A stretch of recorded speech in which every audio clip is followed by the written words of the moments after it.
Jésus-Christ, Seigneur, que toute la gloire te soit rendue. Nous te bénissons. Nous voulons te remercier pour ces moments que tu nous donnes, pour cette grâce, Seigneur, de recevoir l'instruction, l'enseignement de la part de ton Esprit Saint. Et nous voulons vraiment te glorifier, Seigneur. Nous voulons, Père, que tu sois vraiment en avant de toutes choses. Seigneur, que ton nom soit glorifié à travers la vérité, à travers la saine doctrine. Seigneur, nous voulons prendre plaisir à la vérité, Seigneur, parce que c'est cette vérité qui nous nourrit, Seigneur. C'est ce pain de vie qui nous anime, Père, et nous te remercions parce que, Seigneur, tu nous combles, ta parole nous fait du bien. Et Seigneur, ces moments que tu nous permets de passer ensemble avec les frères et sœurs, nous voulons vraiment te rendre grâce pour tout ce que tu fais, tout ce que tu nous accordes, Seigneur. Merci, Père, pour ta présence. Seigneur, tu es sur ton trône très élevé. Seigneur, c'est toi que nous voulons adorer. C'est toi que nous voulons louer, Seigneur, à travers nos vies. Merci, Seigneur, de parler à nos cœurs. Nous voulons te donner toute la gloire, toi qui es le roi des siècles, toi qui vis et règnes éternellement. Au nom de Jésus-Christ, nous t'avons ainsi prié, Père. Alléluia. Amen. Alléluia. Bonsoir, bonsoir. J'espère que vous allez bien. Je vais attendre quelques petites minutes avant de commencer l'enseignement. Voilà, le Seigneur m'a mis à cœur de partager avec vous ce thème que vous voyez au tableau. Donc, la résistance face à Babylone. Alléluia. Voilà, comme à nos habitudes, nous allons partir dans la parole de Dieu et le Seigneur va nous guider, le Seigneur va nous diriger, le Seigneur va parler à nos cœurs. Alléluia. Voilà, on va attendre quelques instants avant de commencer. Alléluia. N'hésitez pas à partager cet enseignement pour en faire bénéficier nos frères et sœurs. Alléluia.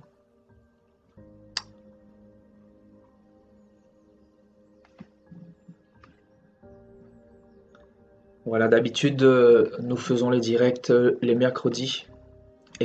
Exceptionnellement, on va dire, on l'a fait aujourd'hui jeudi parce qu'on a eu un petit souci technique hier au niveau du réseau, donc au niveau de Facebook notamment.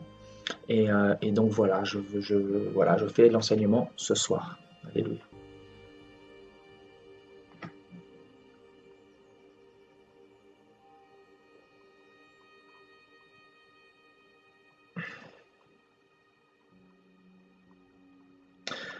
Alors, en tout cas, j'espère que vous allez bien, que vous vous portez bien et qu'avec le Seigneur, ça va, que la paix du Seigneur soit avec vous, en tout cas. Alléluia. Donc voilà, on va commencer, hein, les autres vont nous rejoindre par la suite. Alléluia. Donc, la résistance face à Babylone. Et je crois vraiment que c'est un thème qui va nous secouer. C'est un message qui va nous réveiller. Et hier, j'étais vraiment épris d'une colère sainte. J'étais, au cours de la journée, animé par le zèle du Seigneur. Et il y a des fois, ça vous prend et voilà, c'est quelque chose que l'on ne contrôle pas. Jérémie disait: quand je veux me taire, il y a comme un feu qui se consume dans mes os, à l'intérieur de mes entrailles, parce que ce que on reçoit de Dieu, en fait, on ne peut pas le garder. C'est comme une bombe qui cherche à exploser. Et c'est pour ça, en fait, je veux vraiment vous partager vraiment la pensée que le Seigneur m'a donnée, hein, notamment par rapport à beaucoup de choses que je vois. Hein. Donc, ce thème nous parle de Babylone, donc la résistance face à Babylone. Forcément, il y en a beaucoup qui ont cédé. Et voilà, nous nous inspirons bien évidemment de tout ce que nous voyons dans ce monde. Et voilà, avec le Seigneur, il y a la vie. Et donc, les enseignements doivent nous conduire à cette vérité-là. Parce que beaucoup, malheureusement, ont rejeté cette vérité-là. Beaucoup ont cédé et succombé. Mais bon, je ne vais pas brûler les étapes, je vais vraiment partir dans la parole de Dieu. Nous allons partir ensemble dans la parole de Dieu. Et nous allons prendre la parole du Seigneur dans Galates chapitre 2, à partir du verset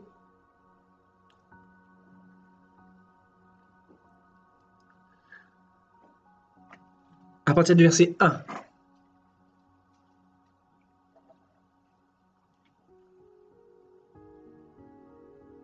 Galates chapitre 2 à partir du verset 1. Voilà, vraiment ce soir, ça sera plus une exhortation.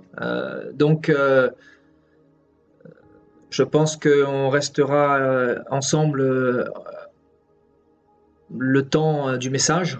Donc, approximativement 1 heure. Hein, et après, c'est le Seigneur qui conduit toutes choses. Mais en tout cas, je vais vraiment donner la pensée du Seigneur pour ce thème-là. Alléluia.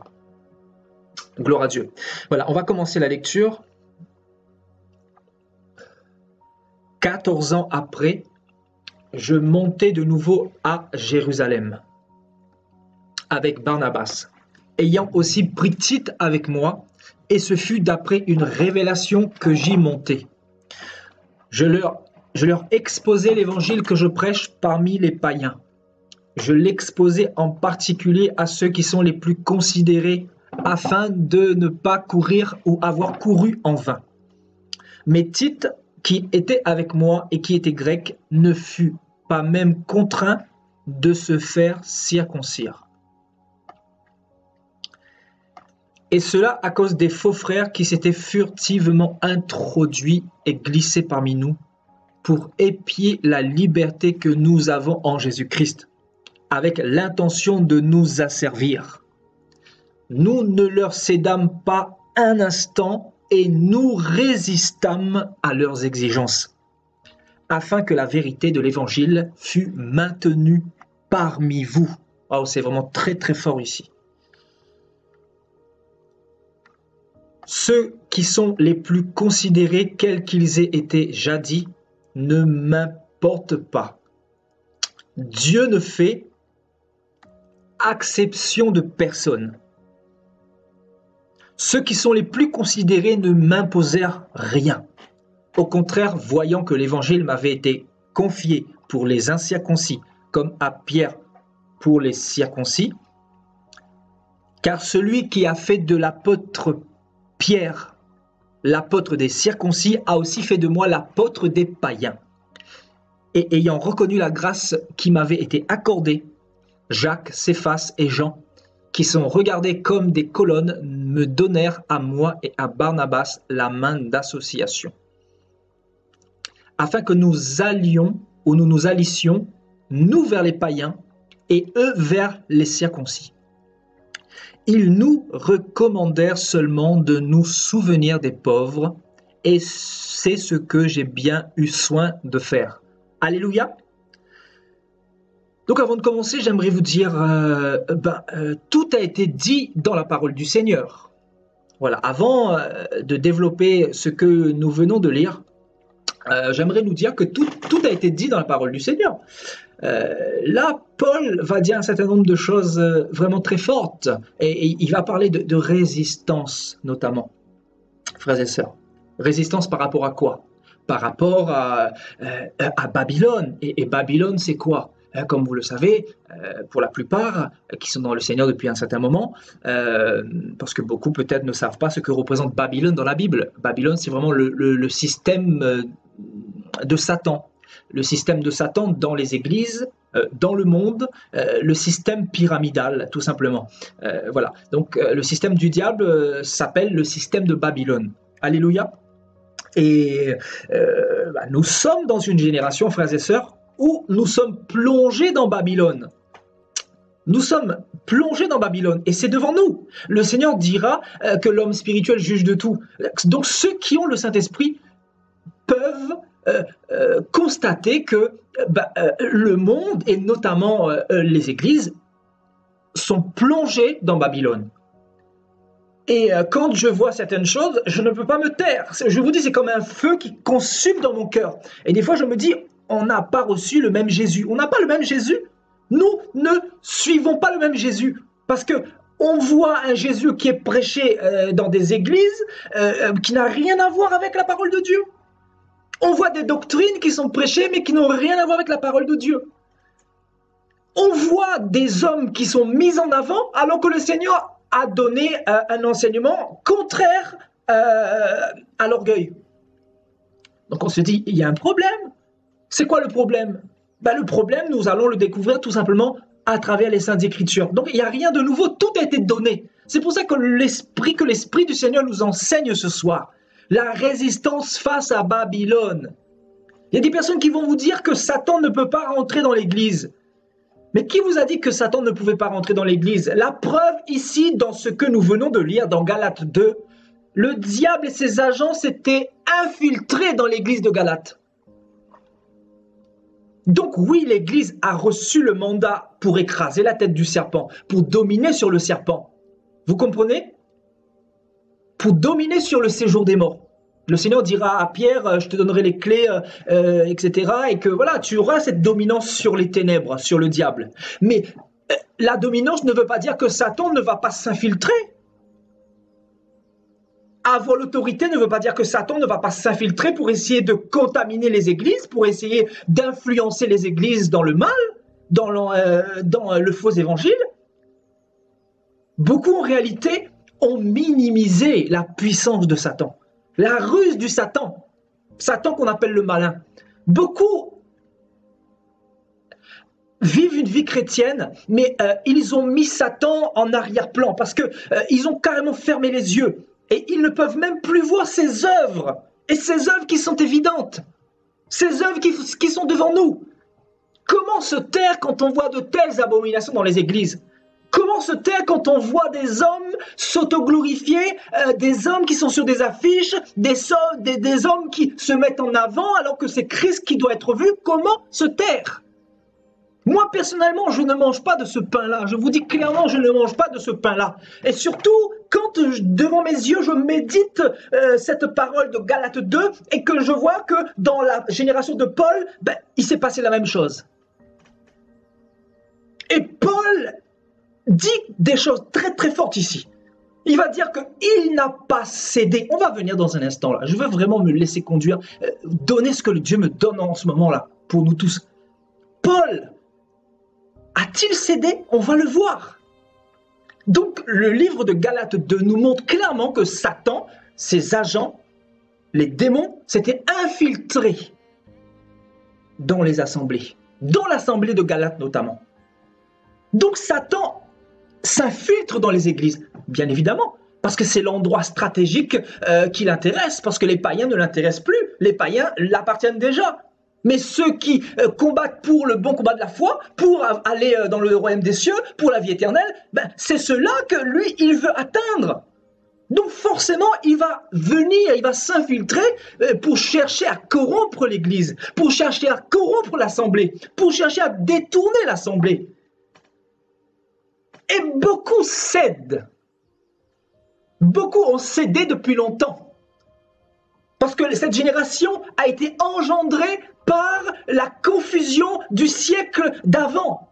De tout ce que les pères ont mis en place, de tous les préceptes humains, de toutes les dénominations, de toutes ces prostitutions qui sont venues avant nous.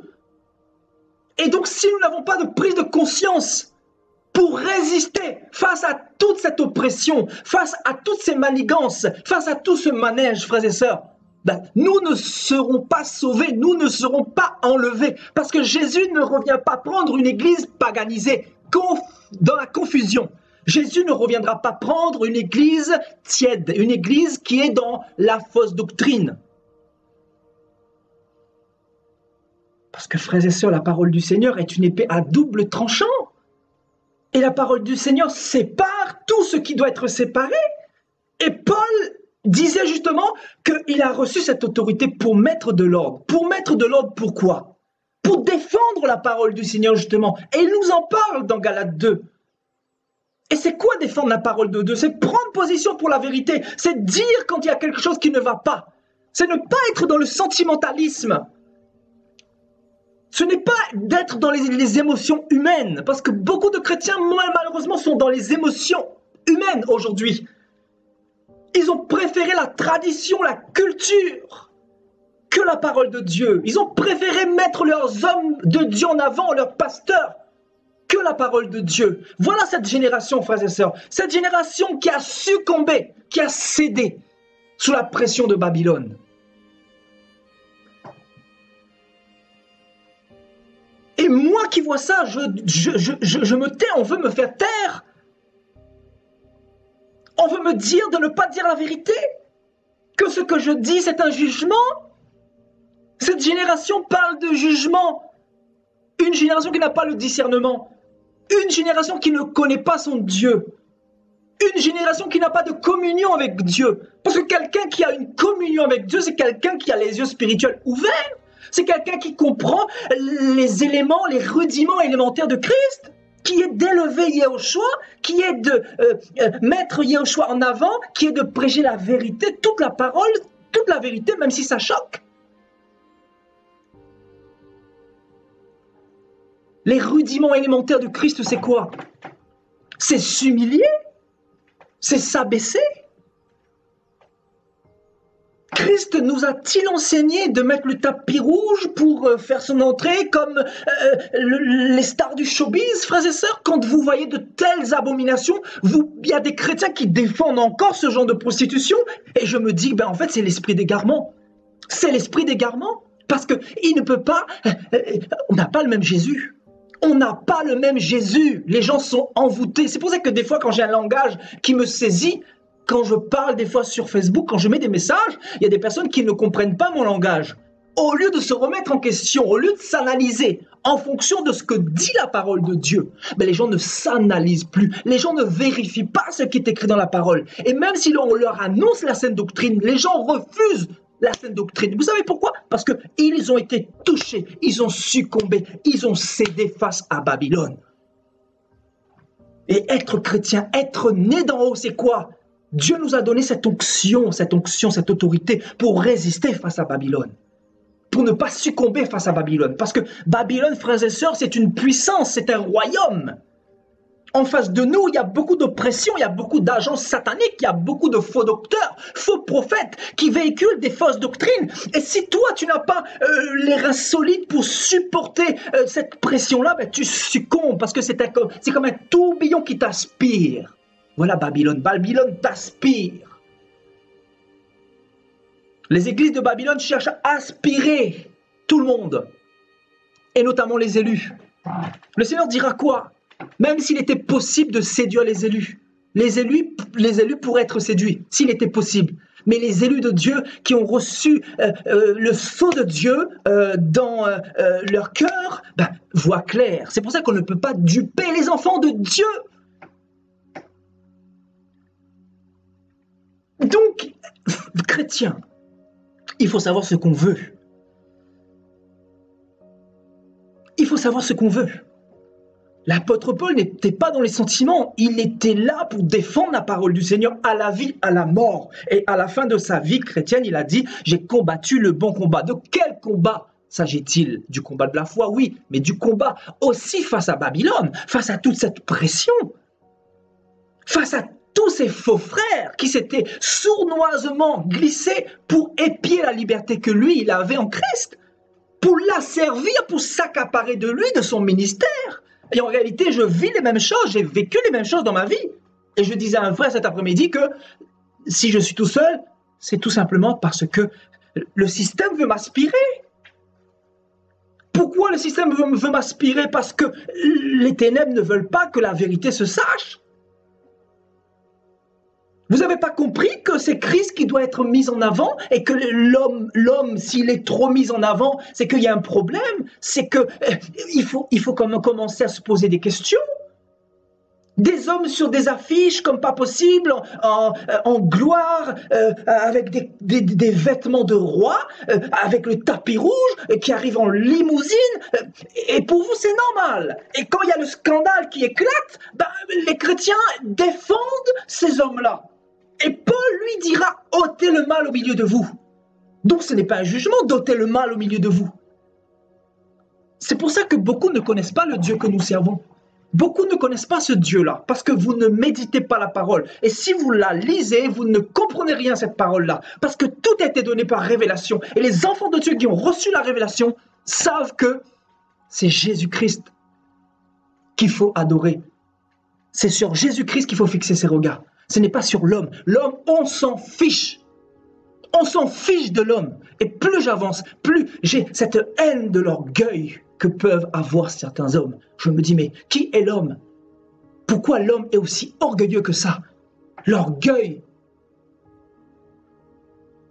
Et quand tu dis quelque chose, voilà, là on veut lapider, on veut crucifier les serviteurs de Dieu, on veut les faire taire, on les oppresse avec des mots durs, violents, pour ne pas qu'ils parlent, pour qu'ils se retirent, pour qu'ils se taisent. Vous savez pourquoi? Parce que beaucoup ont succombé, beaucoup ont cédé face à la pression de Babylone. Je vous dis la vérité, beaucoup ont succombé. Beaucoup ont succombé. Beaucoup sont tombés. Et quand quelqu'un succombe à Babylone, il commence à adhérer à son système. Il commence à adhérer à tout ce qui est dérèglement. Il commence à dire oui à ce qui n'est pas pour la gloire de Dieu. Il commence à acclamer l'homme, à mettre l'homme devant, et il commence à accepter ça. Il accepte qu'un pasteur arrive et qu'il y ait le tapis rouge et que le pasteur arrive en limousine et que le pasteur tous les dimanches soit en habit précieux. Il va accepter tout. Il y a même des sœurs qui acceptent même de se faire violer carrément, au point où après les scandales finissent par éclater. Il y a même des pasteurs qui diront voilà, à des femmes, à des fidèles, qu'il faut qu'ils aient des relations sexuelles afin de purifier la femme par son sexe. Et moi, j'ai entendu ça. Il y a des sœurs qui sont venues à moi pour me raconter ça, notamment en Côte d'Ivoire. Des scandales comme pas possible, et les sœurs acceptent ça. Et quand la sœur, elle a donné son corps, là, elle vient me voir, elle me dit, voilà ce que j'ai fait, voilà, il m'a mis en gros, il m'a dit qu'il fallait faire ça, il fallait que je couche avec toi pour être nettoyé des démons, etc. Mais vous voyez le niveau dans lequel nous sommes arrivés, les ténèbres totales, les ténèbres complètes. Et il faut rien dire, il faut rien dire. C'est la confusion partout. Beaucoup ont succombé, beaucoup ont cédé. Ils ont cédé pourquoi? Parce qu'ils ne sont pas sortis de Babylone. Jésus leur a dit pourtant dans sa parole, sortez de Babylone. Et il a donné cette parole-là il y a 2000 ans à l'apôtre Jean qui avait reçu ça. Jérémie a reçu ça également. Ésaïe a reçu ça également. Sortez du milieu d'elle, mon peuple. L'apôtre Paul l'a reçu également dans 2 Corinthiens 6. Sortez de Babylone et suivez-moi, dit le Seigneur, vous serez pour moi des fils et des filles. Mais en réalité, les chrétiens d'aujourd'hui ne veulent plus de Jésus. Les chrétiens ne veulent plus de Jésus, ils veulent de l'homme, l'homme, l'homme, l'homme. Et au lieu de défendre la parole de Dieu, c'est l'homme qu'ils veulent défendre. Et quand tu touches à leur pasteur, parce que c'est mon pasteur, déjà quand tu entends ce langage, laissez-moi parler. Quand quelqu'un te dit c'est mon pasteur, c'est qu'il est envoûté par le diable. Laisse-moi te dire, même si ça te choque, il a déjà été envoûté par le diable. C'est un envoûtement. C'est un envoûtement d'une parole que tu as reçue, que tu as acceptée, et tu es sous l'autorité du pasteur. Donc c'est ton pasteur. Alors que le véritable pasteur, c'est Jésus-Christ, qui est le berger par excellence. Que personne ne vous dise qu'il est votre pasteur, parce que là, vous êtes sous son autorité, et il va vous contrôler bien comme il faut. Et en réalité, ils veulent vous empêcher, par cette manière, par ce comportement, ils veulent vous empêcher de rentrer dans le royaume des cieux. Parce que le Seigneur a dit, en réalité, vous n'entrez pas dans le royaume des cieux, vous les pharisiens et les religieux. Et vous empêchez ceux qui veulent d'y entrer, d'entrer là-haut. En réalité, c'est ça. C'est un système tellement ficelé. Et le diable, encore une fois, il ne vient pas avec des cornes. Il prêche très très bien la parole. Et récemment, je mettais un message sur Internet. Il ne faut pas se faire duper par les hommes qui prêchent de temps en temps la sanctification, qui peuvent même prêcher sur l'homosexualité. Parce que le diable est tellement rusé. Vous croyez quoi? Vous croyez que le diable, il va rester avec la même stratégie? Il est tellement malin, il est tellement rusé, il est tellement intelligent. Et il arrive à amadouer beaucoup de personnes. Le Seigneur a dit quelque chose de fort. Vous les reconnaîtrez à leurs fruits. Les fruits, c'est quoi les fruits? Ça ne te choque pas un homme qui est toujours en costard-cravate, qui est adulé, qui accepte qu'on l'adore, qui accepte qu'on se prosterne devant lui, qui accepte volontiers les honneurs? Ça ne te choque pas? Qu'il soit toujours sur un pupitre mis en avant, que ça soit lui le seigneur de l'assemblée, et qu'il n'y a pas de partage fraternel, et que ça c'est lui qui est la tête de l'église, ça ne te choque pas, c'est que tu es envoûté. Tu as succombé, tu as cédé à Babylone. Et je veux attirer notre attention ce soir sur le fait que Paul n'a pas succombé à la pression de Babylone. Paul n'a pas succombé, frères et sœurs. Paul n'a pas succombé.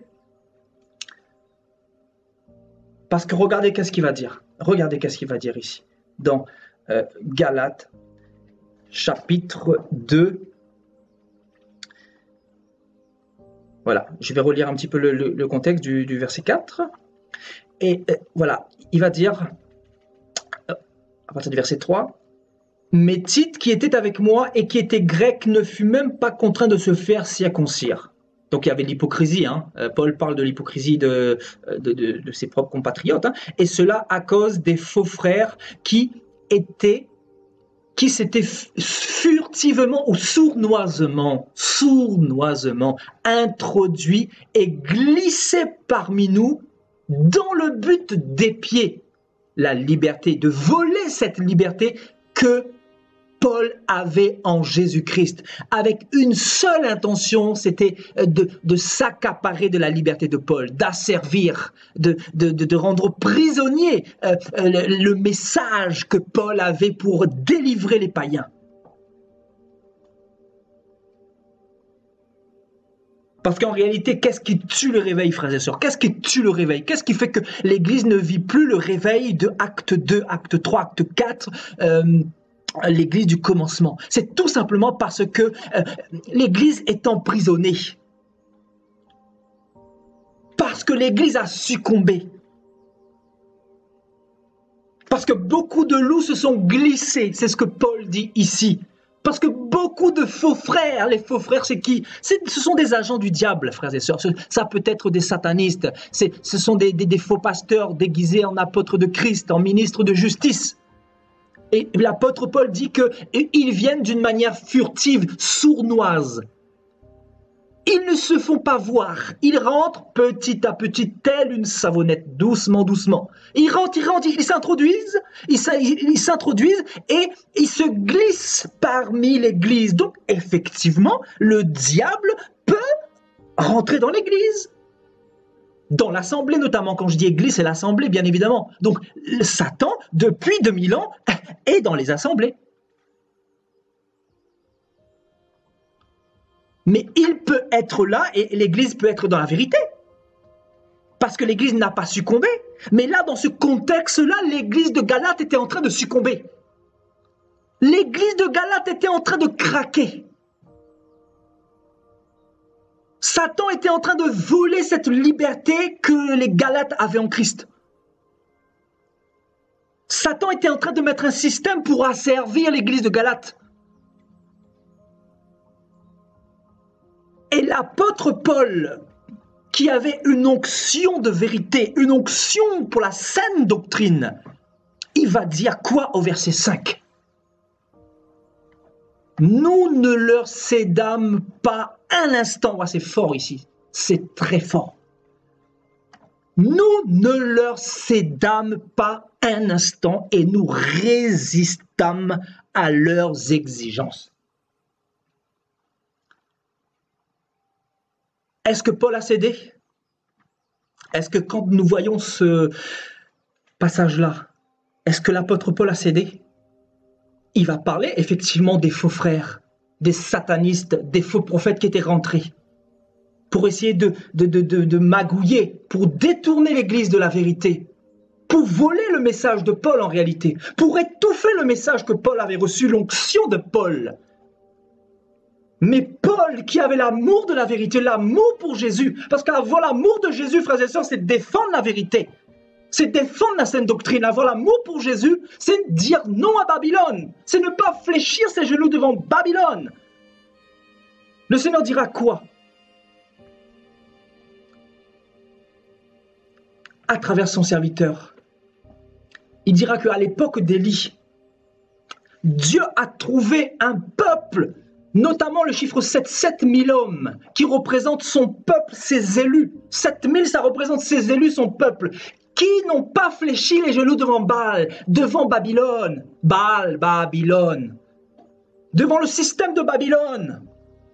Devant son système qui consiste à mettre l'homme en avant. Dieu a son peuple qui résiste et qui n'y succombe pas. Dieu a son peuple, et son peuple qui se nomme les élus ne fléchissent pas les genoux, même si c'est difficile. C'est pour ça qu'on ne peut pas berner, on ne peut pas tromper l'enfant de Dieu. On peut essayer, mais on ne peut pas tromper l'enfant de Dieu. Parce que l'enfant de Dieu a le Saint-Esprit, il a la connaissance de la parole, il sait comment fonctionne son Seigneur. Et en réalité, il entend la voix du bon berger. Il ne suit pas un mercenaire, parce que des mercenaires, il y en a beaucoup, frères et sœurs.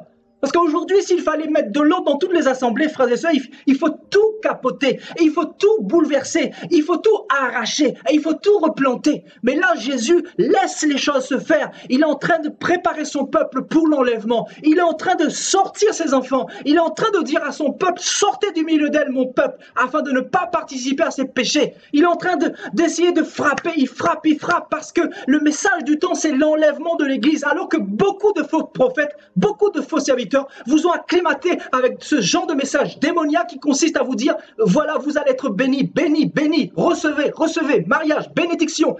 L'Église a été envoûtée, l'Église a cédé, l'Église de 2019 a cédé. Beaucoup ont succombé.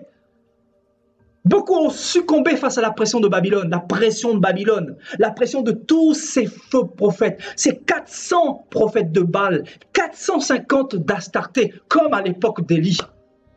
Élie dira quoi? Je suis resté moi seul,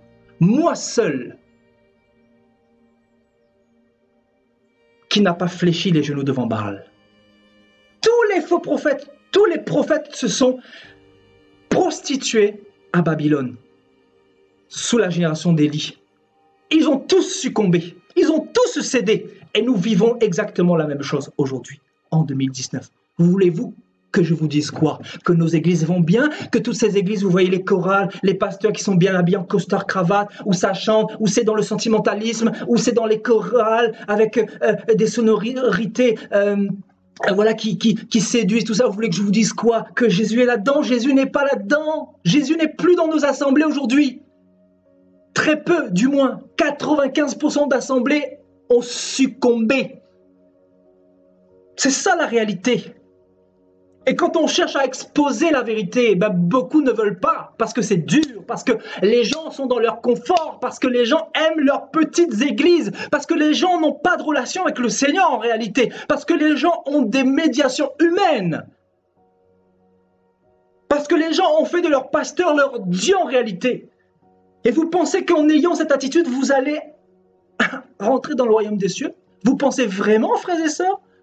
Quand le Seigneur a dit que la porte était resserrée, que le chemin était étroit, le Seigneur parle notamment de toutes ces choses-là, parce que beaucoup ont été envoûtés, beaucoup cèdent.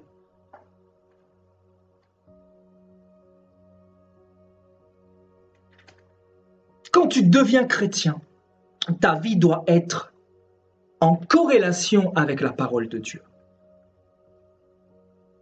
Et si quelqu'un cherche à t'en détourner de cette parole-là, tu ne cèdes pas, tu ne succombes pas. Et pour ne pas succomber, pour ne pas céder, tu dois te retirer.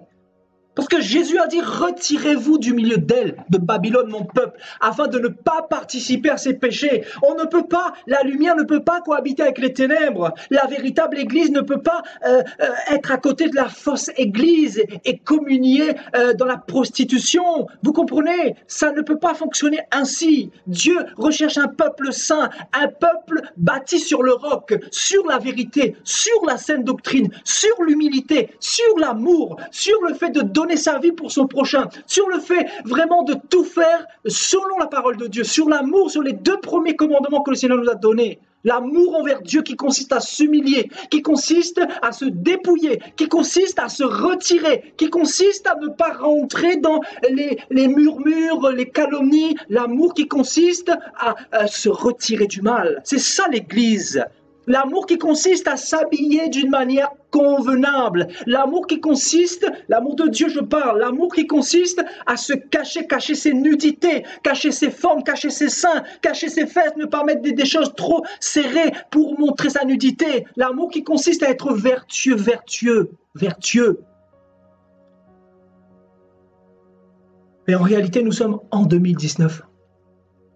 Et il n'y a plus le fondement du Seigneur. Il n'y a plus le fondement du Seigneur dans nos églises. Et beaucoup ont succombé parce que beaucoup se sont acclimatés à cet évangile de cette fin des temps. Cet évangile qui a séduit des masses, des masses. C'est pour ça, frères et sœurs, il faut des voix qui se lèvent pour dénoncer tout ce qui se passe. Vous voyez les scandales qui arrivent là, quand on dit les choses, vous pensez qu'on dit les choses comme ça par hasard? C'est qu'on voit les choses dans le secret, et quand le scandale éclate, je dis gloire à Dieu parce que beaucoup de personnes vont arrêter de se moquer du Seigneur, de blasphémer le Seigneur. On ne condamne pas, mais le Seigneur tranche de plus en plus, le Seigneur jugera de plus en plus, et le Seigneur, il est souverain, il fait ce qu'il veut.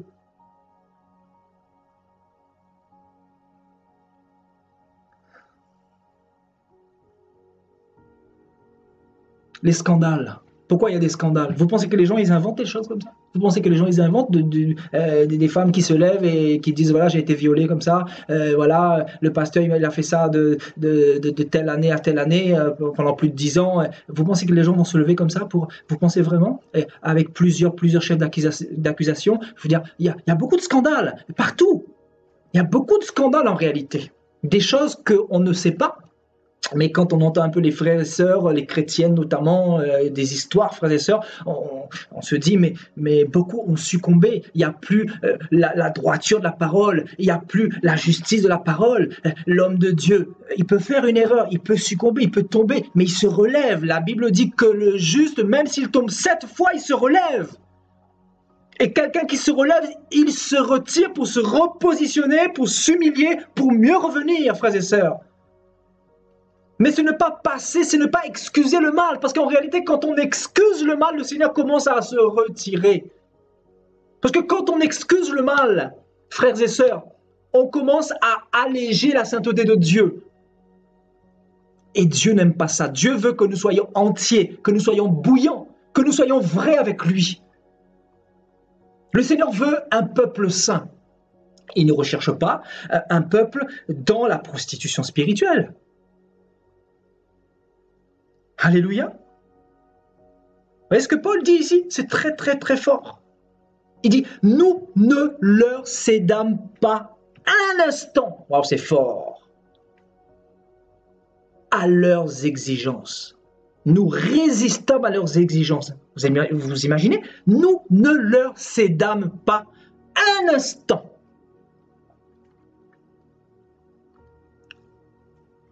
Une minute, Paul n'a pas accordé à l'ennemi. Il a voulu.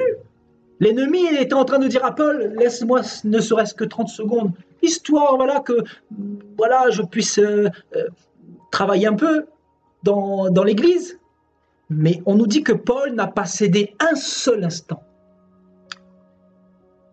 Un seul instant. Paul était vraiment sur le qui-vive, voyez.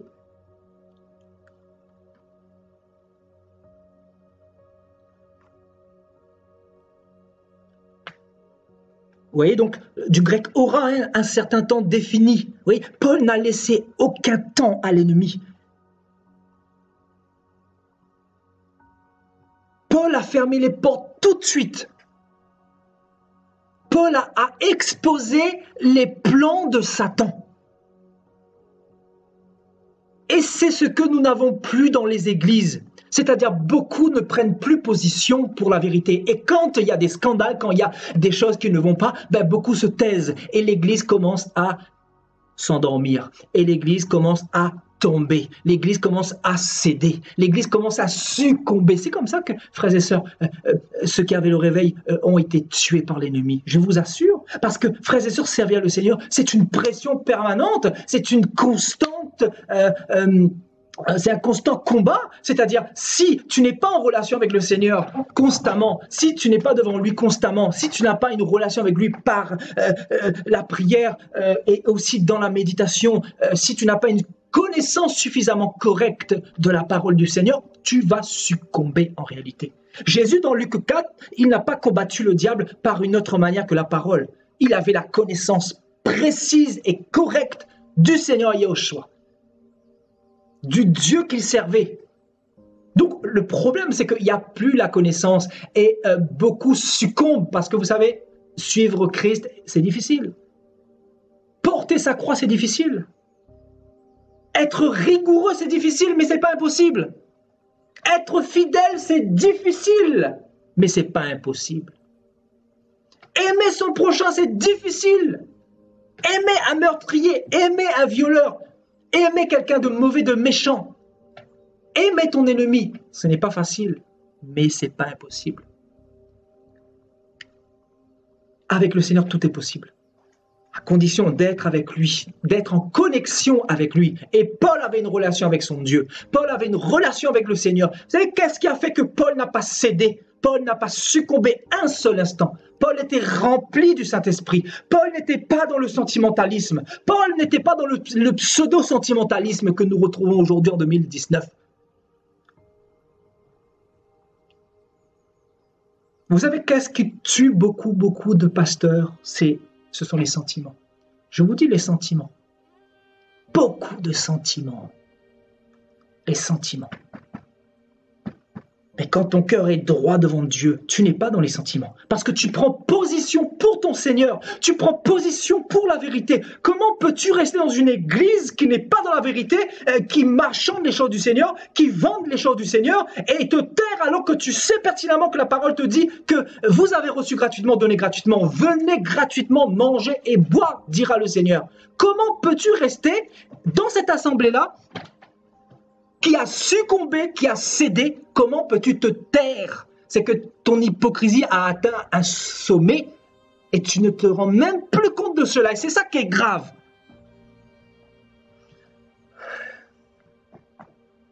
Je ne vous parle pas de ces églises comme Charisma, ICC. Là, c'est carrément des nids de serpents. Je vous dis la vérité, des nids de serpents. Des nids de serpents, parce que les démons rentrent, parce que les portes sont ouvertes en réalité. Parce que quand tu utilises le nom du Seigneur, la parole de Dieu, pour dépouiller le peuple, pour mettre des librairies chrétiennes, crois-moi que le Seigneur dit lui-même aux démons, rentrez, installez-vous. Parce qu'il se moque de moi. Il se moque de moi. Parce que le Seigneur est juste. Il a donné la parole. Et cette même parole, on la vend. Et le clochard, la personne qui dort dehors, qui n'a pas de quoi manger, qui n'a pas de quoi s'acheter une Bible ou un CD pour écouter la prédication du pasteur, comment fera-t-il? Donc vous êtes des sorciers. Ce sont des pasteurs sorciers. Des pasteurs voleurs. Ils ont pour Dieu leur ventre et la Bible l'a dit. Il n'y a rien de nouveau, c'est pour ça que je vous dis, il n'y a rien de nouveau. Tout est dans la parole de Dieu. Je ne fais que dire ce qui se passe aujourd'hui. Paul a dit, arrivera un temps où beaucoup vont succomber face aux esprits séducteurs. Beaucoup vont tomber. Beaucoup vont courber l'échine. Beaucoup vont abandonner l'amour de la vérité. Et nous y sommes. Nous y sommes.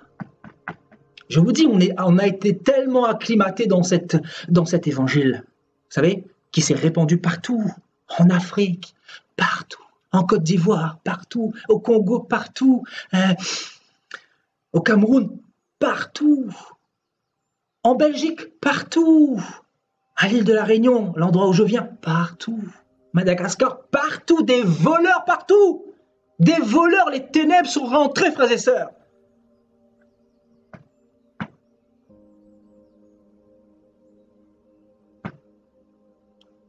Des pasteurs paresseux qui, au lieu d'aller travailler, ils exploitent les pauvres veuves qui ont du mal à finir leur fin de mois.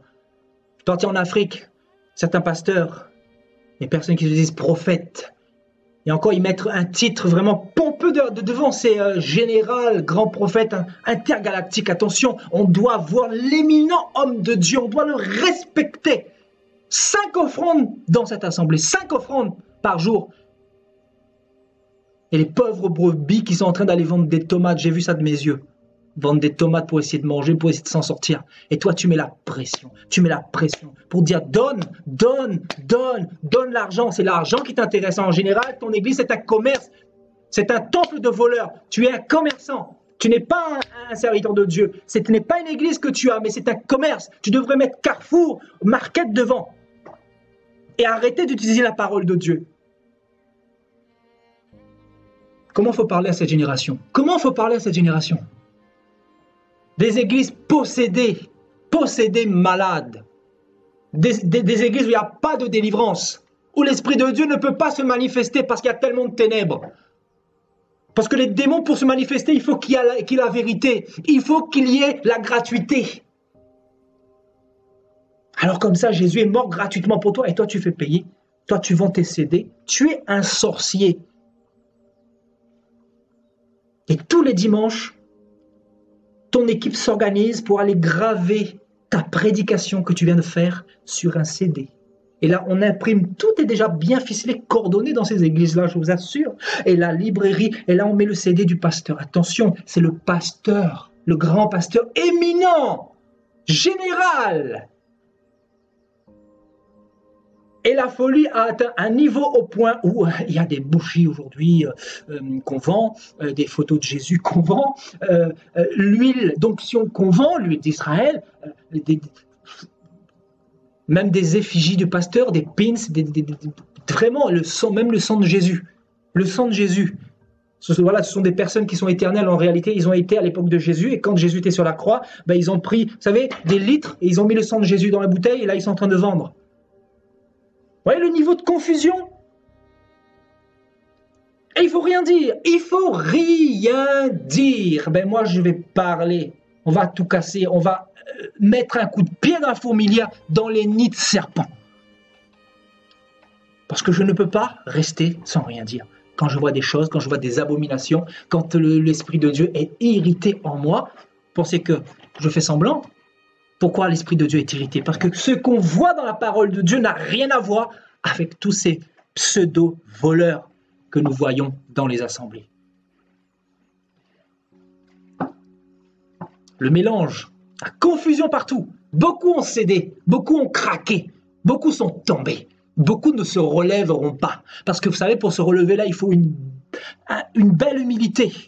Et l'humilité n'est pas donnée à tout le monde, frères et sœurs. Vous savez comment on acquiert l'humilité? Je vais vous dire. L'humilité, on l'acquiert en étant brisé par le Seigneur. Et quelqu'un qui est brisé par le Seigneur, c'est quelqu'un qui est repris. Le Seigneur peut envoyer des pasteurs, des prophètes pour parler à ces personnes-là. Et si ces personnes résistent, il y a l'esprit d'égarement. L'esprit d'égarement. L'esprit d'égarement. Parce que beaucoup ne veulent plus de cette vérité-là. Beaucoup étaient disqualifiés. Je vais vous dire la vérité. Disqualifiés. Vous pensez quoi? Tous ces pasteurs-là, écoutez-moi bien, tous ces pasteurs que vous voyez dans les églises, là, les grandes méga-churches-là, ils ont été disqualifiés par le Seigneur. Vous savez ce que le Seigneur est en train de faire en ce moment? Je vous dis, je parle de la part du Seigneur. Le Seigneur, ce qu'il est en train de faire en ce moment, il est en train de retirer ses brebis. Retirer ses brebis pour préparer son peuple pour l'avènement. Il est en train de frapper aux portes des cœurs. Sors mon enfant, sors de Babylone. Ce n'est pas ta place. Je veux une relation personnelle avec toi. Ta place n'est pas d'avoir une relation avec ce monsieur-là qui n'est pas mort pour toi à la croix, qui est que poussière et qui retournera à la tombe. Ça, on ne vous dit pas. On ne vous dit pas. La personne qui défendait le pasteur qui a eu scandale récemment là, au Québec là. Le monsieur qui défendait, qui disait, voilà, il parlait au nom de l'Église, et il disait, voilà, concernant notre pasteur, concernant notre Père spirituel. Quand tu entends de telles abominations, tu comprends tout de suite que Jésus n'est pas là. Tu comprends tout de suite que là-dedans, il y a la médiation humaine. Mon pasteur, mon Père spirituel. Effectivement, c'est votre Père spirituel. Parce que le vrai Père spirituel n'est plus là. Jésus est le véritable Père spirituel. Que personne ne vous trompe. Qui est l'homme pour se mettre au-dessus de vous? Ça, c'est Babylone. Babylone, c'est quoi? C'est le triangle. Regardez bien. L'œil qui voit tout, là, vous voyez? Ça, c'est Babylone, la Babylone religieuse. Avec le pape en haut, avec les cardinaux, avec les évêques, avec les prêtres tout en bas, avec la masse écrasée. Avec les archibishops tout en haut, là, les bishops, les représentants, les diacres, les évangélistes, et le peuple écrasé bien comme il faut. Le peuple qui représente les moutons, voilà, qui donne le lait au pasteur, qui entretient le pasteur, qui entretient le train de vie du pasteur. Ça peut choquer, hein, mais c'est ça. C'est ça, hein, frères et sœurs. Et le peuple qui prend plaisir à se faire voler. La Bible dit, frères et sœurs, que personne ne vous séduise. Jésus l'a dit, hein, que personne ne vous séduise. D'aucune manière. Car il faut que l'apostasie soit arrivée auparavant. L'apostasie, c'est quoi? C'est ce que nous sommes en train de vivre. L'apostasie est égale les pasteurs et les chrétiens qui ont succombé, qui ont craqué. C'est ça l'apostasie en réalité.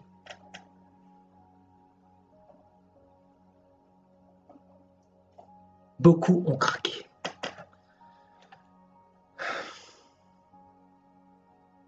Et c'est pour ça que beaucoup vont être surpris. Quand Jésus va arriver, je vous dis la vérité, quand la trompette va sonner, beaucoup ne vont pas partir, ils ne vont pas comprendre pourquoi. Ils ne vont pas comprendre pourquoi. Mais oui, mais lis un peu ta Bible. Prends un peu position pour la parole de Dieu.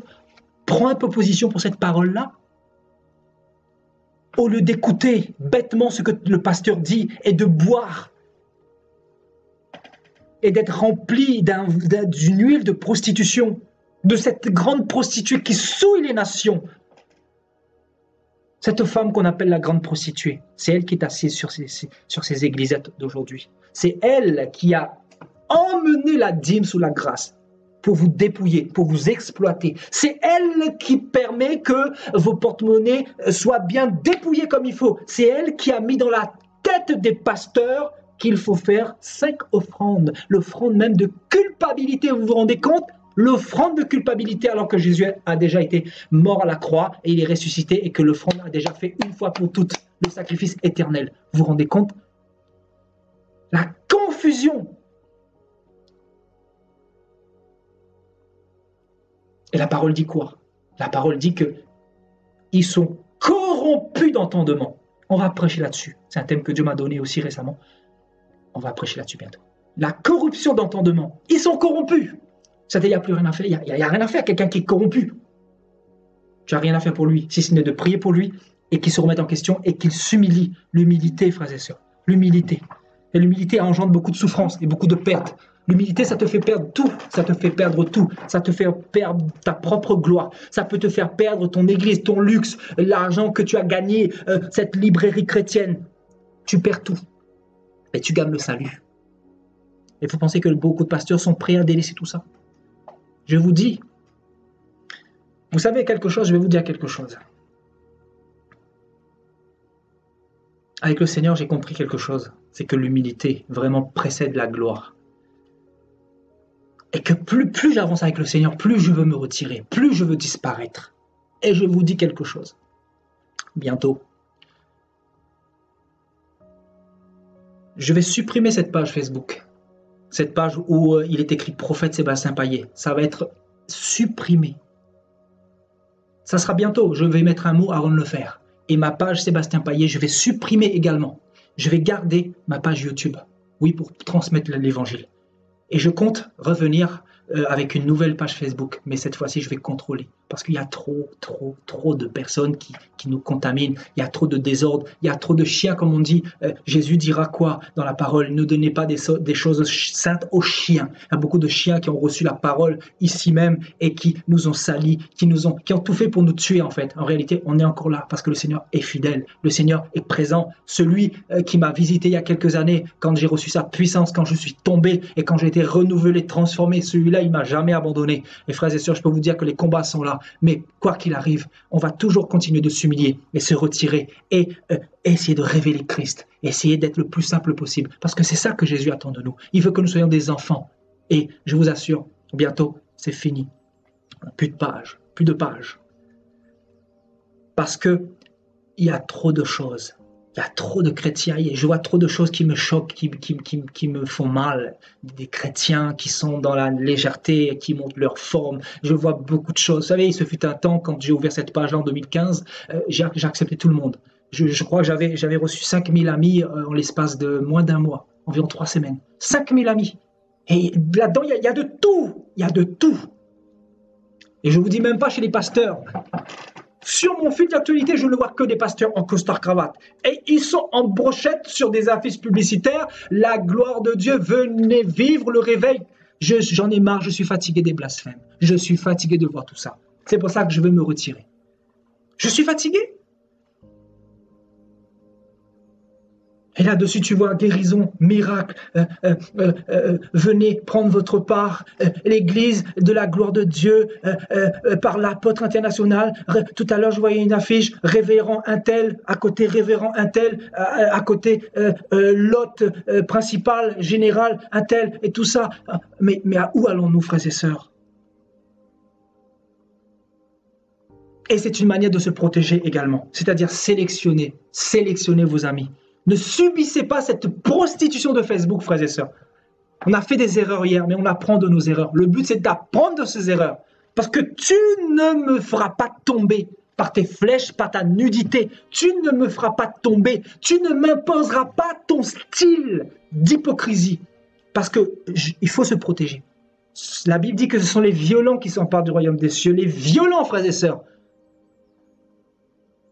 Vous êtes chrétien, vous êtes en train de montrer vos seins, vous êtes en train de vous afficher, vous êtes en train de découvrir vos nudités sur Facebook comme ça, et vous êtes amis avec moi, vous voulez être amis avec moi, je vais vous montrer qui est mon ami. C'est Jésus mon ami. Ces pseudo-amitiés, ces fausses amitiés, ces amitiés hypocrites. On s'invite parce que on est chrétien, parce qu'il y a une croix sur ton profil, parce que voilà, on est chrétien, on croit en Jésus. Mais croire en Jésus, c'est quoi? C'est mettre sa vie en règle, c'est honorer Dieu, c'est s'habiller non pas comme une prostituée, mais comme une fille de l'Éternel. Vous avez cru quoi? Pour les nouveaux convertis, je peux comprendre. Oui, on ne va pas les brusquer. On enseigne, on a fait des enseignements sur la femme vertueuse et tout ça, sur la modestie, tout ça. Oui, je pense qu'il y a beaucoup de personnes qui ont compris. Mais pour les autres, comment il faut faire? Il faut se retirer de Babylone. Voyez, sortez de Babylone, mon peuple. Il faut sortir. Et pour sortir, il faut faire quoi? On ne peut pas sélectionner, supprimer un par un. Ça va être trop compliqué. Il faut tout supprimer. Tout supprimer. Ma page, cette page-là, là, sur laquelle vous êtes en train de suivre ce direct-là, il y a plus de presque 15 000 abonnés. Je vais tous les supprimer parce que ce n'est pas ma gloire que je cherche. Je vais montrer à certaines personnes là qui m'ont jugé que moi, je ne suis pas comme ça. Je suis avec le Seigneur. Je suis sincère avec Dieu. Et je m'appuie sur lui. Et si je dois rester assis pendant 5 ans, je vais rester assis. Et je vais essayer de suivre mon Dieu avec la force qu'il me donne, avec l'onction qu'il m'a donnée. Et avoir constamment une relation avec lui. Parce que le plus important, c'est le salut, c'est le ciel. Le plus important, c'est le ciel. Ce n'est pas prêcher la parole. Le plus important, ce n'est pas de prêcher. Parce que tu peux prêcher et ne pas aller au ciel. Le plus important, c'est de se préparer, se préserver des souillures du mal, du monde. C'est ça le plus important. Oui, la résistance face à Babylone. Et ça, c'est de plus en plus difficile. Les temps sont tellement difficiles. Vous serez de plus en plus oppressés. Il y aura de plus en plus de séduction. de nudité. Je vous dis, hein, il y aura de plus en plus de blasphèmes. Les blasphèmes de la part des chrétiens, les manières d'habiller ultra légères, des chrétiens qui chantent alors qu'ils n'honorent pas Dieu. Il y a même des personnes qui vont prêcher et qui ont des jeans serrés, moulants. J'ai vu des choses, je me dis, mais moi je peux pas marcher là-dedans. Je suis pas parfait, c'est pas ce que je dis, frères et sœurs. Je connais mes défauts, je suis bourré de défauts. Mais il y a des choses, un tout petit peu, je peux pas faire. Quand j'étais païen, oui, c'est pas un problème. Mais si tu te dis né d'en haut, il y a des choses que tu peux plus faire. Tu résistes à Babylone. Tu ne deviens pas une pierre d'achoppement pour ton prochain. Tu fais tout pour essayer de plaire à Dieu, pour essayer d'honorer ton Seigneur. Vous voyez? Paul dira quoi? Tout ce qui était pour moi comme des richesses immenses, je les ai regardées comme de la boue. La boue. Et au final, quand le Seigneur reviendra, on verra qui est vrai et qui est faux. Parce qu'en réalité, c'est le Seigneur qui va vraiment séparer le blé de l'ivraie. Vous voyez? Mais ce message, c'est pour nous dire encore une fois que Paul est un modèle. Paul n'a pas succombé. Paul n'a pas cédé. Et il le dit ici. Il dit, nous ne leur cédâmes pas un instant. Et nous résistâmes à leurs exigences. Vous voyez le grec ici, là, bon, ils ont traduit ça comme ça, et nous résistâmes à leurs exigences. Mais bon, ce grec-là, j'ai regardé tout à l'heure, qui veut dire acte de soumission, obéissance ou soumission. Vous voyez, donc en gros, Paul ne s'est pas soumis à ces agents du diable. Paul n'a pas obéi à ces agents du diable. Paul n'a pas... voilà, n'a pas craqué, n'a pas succombé. Au contraire, il a eu la soumission envers son Seigneur en disant non à toute la manigance de ces faux prophètes, de ces agents infiltrés du diable. De tous ces faux frères, parce qu'il parle de quoi? Il parle des faux frères, encore une fois, en haut. Regardez, il dit au verset 4, au verset 4 ici, il dit « Et cela à cause des faux frères, les faux frères. » Vous pensez quoi? Des faux frères, vous en avez beaucoup, hein? Je ne dis pas qu'il faut être prudent, vigilant, qu'il faut devenir parano, c'est pas ce que je dis, mais les faux frères, vous en avez beaucoup, frères et sœurs, hein, quand vous avez reçu la grâce du Seigneur, quand Dieu vous a visité, quand vous avez reçu l'Esprit de Dieu, quand Dieu a mis son sceau sur vous, je peux vous assurer que les ennemis eux-mêmes vont se lever contre vous. Vous n'allez pas comprendre, vous êtes persécutés, vous allez être critiqués, on va faire des vidéos sur vous. Et la résistance. Moi, depuis que j'ai cette page, on a tout fait pour que je me taise. On a tout fait pour que les abonnés partent. Il y en a beaucoup qui sont partis, mais moi, je suis toujours là. J'ai résisté. Ce n'est pas parce que tu es 2 ici, ou 4, ou 6, ou 1, que je vais arrêter. Je continue. Ce que Dieu me donne, je transmets. En réalité, ce message, c'est que Dieu m'a l'a donné. Dieu me l'a donné pour vous. La résistance face à Babylone, je médite la parole. Dieu me donne un message, je vous le transmets. Ensuite, chacun sa relation avec le Seigneur. En réalité, c'est ça, on n'est pas là pour jouer. Vous comprenez? On n'est pas là pour être en spectacle. On est là pour prêcher Jésus. On veut aller au ciel. On veut essayer d'avancer. Et voilà, ceux qui ne veulent pas, ils font ce qu'ils veulent.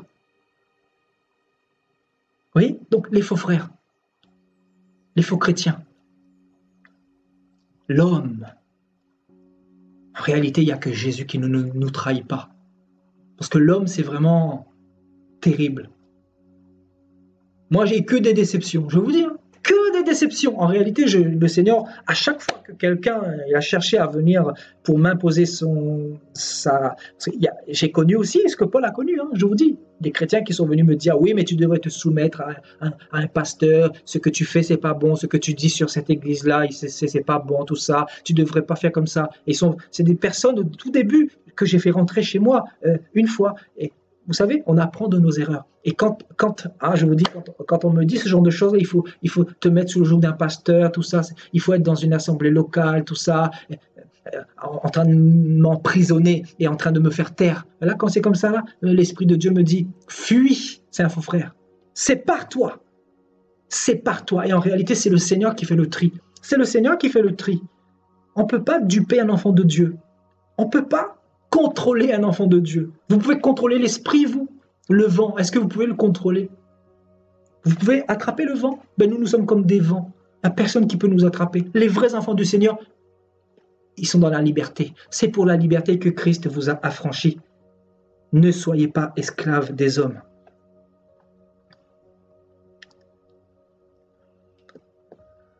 la liberté. Ah, je vous assure, beaucoup sont venus. Beaucoup sont venus. Vous savez pourquoi? Pour essayer de me faire succomber, me faire craquer. Et je ne sais pas de l'orgueil, hein. C'est vraiment le...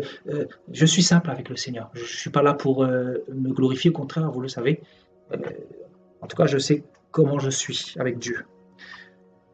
Et ces personnes-là, quand ils vont ouvrir la bouche, il n'y a rien qui se passe. Donc, qu'est-ce qu'ils sont venus voler chez moi?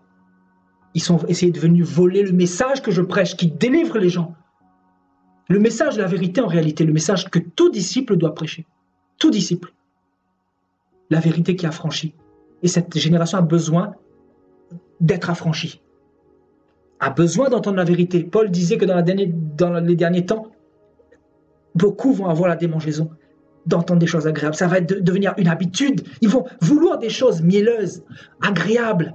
Oui, on veut le mariage, la famille, on veut l'argent, tout ça. Être béni, tout ça. Mais nous, au contraire, on doit donner le message pour affranchir. Donc je disais, et toi, quand tu te retrouves face à une personne, tu parles simplement, tu pries simplement, et tu vois les démons qui se manifestent.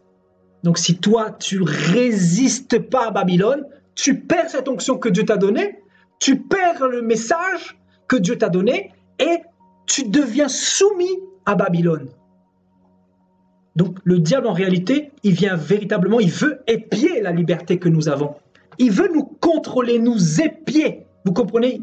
Il rentre sournoisement, il s'infiltre de toutes les manières. Et ils viennent chercher quoi? Ils veulent tuer l'onction que Dieu nous a donnée. Cette onction qui dérange les démons, cette onction qui délivre les captifs, cette onction qui réveille les serpents.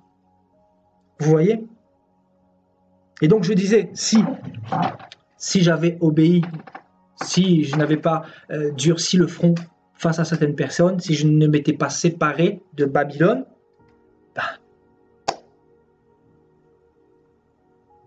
c'est que Dieu ne m'a pas appelé. Parce que celui que Dieu a appelé en réalité, il regarde à Jésus et à sa parole. Il ne sera pas contrôlé par n'importe qui. On ne peut pas. On ne peut pas. Alléluia. Gloire à Dieu. Vous voyez donc la soumission. Vous voyez la soumission à Babylone. Beaucoup ont craqué. Je vous dis la vérité, beaucoup ont craqué. Vous voyez, Paul dit quoi ici? Nous ne leur cédâmes pas un instant et nous résistâmes à leurs exigences afin, ça c'est fort, hein, c'est fort, afin que la vérité, vous voyez, afin que la vérité de l'évangile soit maintenue parmi vous. Aïe, aïe, aïe, aïe, aïe, aïe, aïe, aïe. Donc, pour que la vérité reste au sein de l'Église, nous ne devons pas céder un instant et nous devons résister aux exigences de cette pression. Aux exigences de tous ces faux frères, de tous ces agents sataniques infiltrés, de tous ces faux pasteurs, la résistance, afin que la vérité de l'évangile fût maintenue parmi vous, c'est-à-dire les Galates qui étaient en train d'être corrompus. Vous voyez, pour garder la vérité là, la vérité, pour garder la vérité du Seigneur, la saine doctrine là, ça nécessite de la résistance. Ça nécessite beaucoup de résistance. Ça nécessite de ne pas céder à tout ce qui peut se passer, à tous les combats, à toutes les tempêtes, à tous les assauts de l'ennemi. Parce que l'ennemi, je vous dis, il va tout faire pour vous faire taire, pour vous faire fermer la bouche. Vous savez, frères et sœurs, prêcher la vérité, c'est pas chose facile. C'est pas chose facile. C'est pas une mince affaire. Il faut savoir que celui qui veut vivre pieusement en Jésus-Christ sera persécuté, bien comme il faut. Paul a été persécuté. Pierre a été persécuté, Jean a été persécuté, Jésus a été persécuté, tous les apôtres et les prophètes ont été persécutés. Et nous, qui nous sommes, frères et sœurs? C'est pour ça que on doit demander à Dieu de nous donner de la résistance face à Babylone, parce que Babylone aujourd'hui a tellement de pouvoir. Babylone a tellement de puissance. Babylone a tellement de force. Babylone est tellement envoûtante. Il faut dire ce qu'il est. On a été séduits aussi hier, dans le passé, quand nous nous sommes convertis. Mais le Seigneur a permis que nous passions dans Babylone pour voir comment c'était, pour nous faire sortir et pour que nous, à nous autres, nous prêchions un message pour faire sortir les autres de Babylone. Parce que les enfants de Dieu ne restent pas indéfiniment dans Babylone. Les enfants du Seigneur résistent, ne cèdent pas. Vous savez pourquoi? Parce qu'ils veulent aller au ciel. Parce qu'ils veulent être sauvés. Parce qu'ils ont un message dans leur cœur et on ne peut pas prêcher un autre message aux enfants du Seigneur. Parce que si tu prêches un message qui n'est pas en accord avec le message que Jésus m'a donné, il va y avoir comme de l'irritation. Ça ne va pas s'accorder. C'est comme l'eau et l'huile. Ça ne peut pas s'accorder. Vous comprenez? Ça se sépare. Pourquoi? Parce que c'est la loi que Dieu a instaurée. La lumière ne peut pas cohabiter avec les ténèbres. L'évangile du Seigneur ne peut pas cohabiter avec le faux évangile. Les vrais chrétiens ne peuvent pas communier ou travailler ou œuvrer avec les ouvriers d'iniquité. Alléluia. Donc, afin que la vérité de l'évangile soit maintenue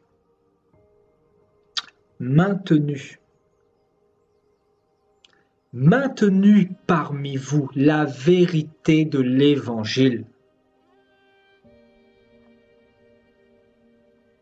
Vous voyez, cet après-midi, je regardais une vidéo de quelqu'un que j'ai découvert récemment, hein, peut-être que vous l'avez déjà vu, il prêche la vérité, il dérange beaucoup en Côte d'Ivoire, il dérange beaucoup, et j'ai écouté quelques prédications qu'il donne, et j'ai écouté un de ses messages cet après-midi, et il disait que, voilà, ceux qui disent que le salut peut se perdre, ce sont en gros des sorciers.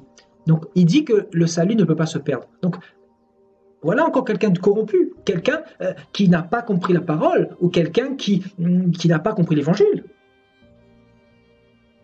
C'est une évidence que le salut peut se perdre. Si tu t'arrêtes de te sanctifier, si tu retournes dans le péché, tu perdras le salut. Vous voyez les faux enseignements, les enseignements de Babylone. Vous voyez la résistance face à Babylone, la résistance face au message de Babylone. Et pour faire face, pour résister à Babylone en réalité, il faut avoir une bonne connaissance des Saintes Écritures. C'est pour ça que il faut toujours mettre la parole au centre, comme nous le faisons ce soir. Vous voyez, pour vous montrer que Satan n'a pas changé de manière d'opérer, et qu'il opère de la même manière. Et il vient d'une manière sournoise, d'une manière furtive, vous voyez, d'une manière à ne pas se faire voir. Les faux frères. Et en général, il y a des églises qui ont bien commencé, mais le diable, il rentre petit à petit. Je vous dis la vérité, frères et sœurs, il rentre petit à petit.